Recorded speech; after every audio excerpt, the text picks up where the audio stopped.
इस्लामपुर के मेला बा तोरा, इस्लामपुर के मेला बा तोरा, जहानाबाद के मेला बा तोरा।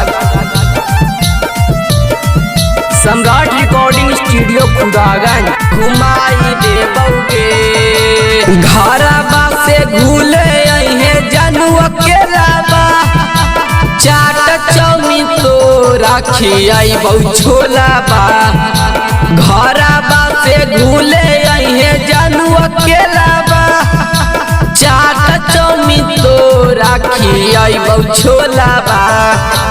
माई के मूर्ति तोरा दिखाई देबोगे, माई के मूर्ति तोरा दिखाई देबोगे, जहानाबाद के मेला बा तोरा घुमाई देबोगे।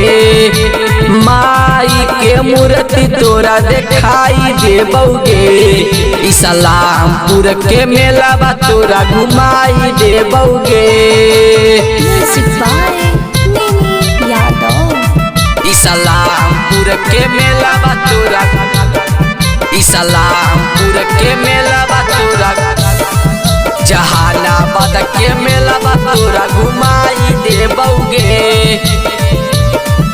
सम्राट रिकॉर्डिंग स्टूडियो खुदागंज आसमानी झुलुआ हवा तोरा झुलाइबोगे, ले जाई के गरम गरम जलेबी तोरा खियाइबोगे, जलेबी तोरा खियाइबोगे। हाँ आसमानी झुलुआ हवा तोरा झुलाइबोगे, ले जाई के गरम गरम जलेबी तोरा खियाइबोगे, खियाइबोगे। माना माँ के श्रद्धा तोरा पुराई देबोगे, माना माँ के श्रद्धा तोरा पुराई देबोगे।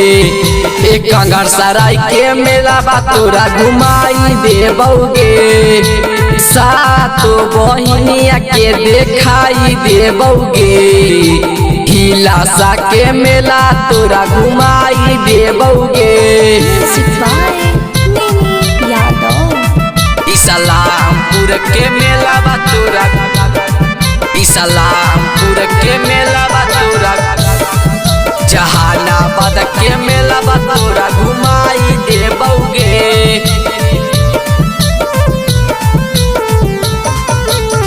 माई के मूर्ति भीड़ पर शादी चढ़ाइबे, ले के मोबाइल दोनों से सेल्फी खिंचाइबे, सेल्फी खिंचाइबे। हाँ माई के मूर्ति भीड़ पर शादी चढ़ाइबे, ले के मोबाइल दोनों से सेल्फी खिंचाइबे, खिंचाइबे।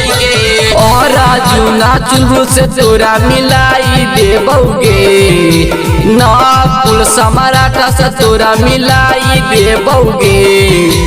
पटना के मेला बा तोरा घुमाई देबोगे, माई के मूर्ति तोरा दिखाई देबोगे। जहानाबाद के मेला बा तोरा घुमाई देबोगे। सम्राट रिकॉर्डिंग स्टूडियो खुदागंज।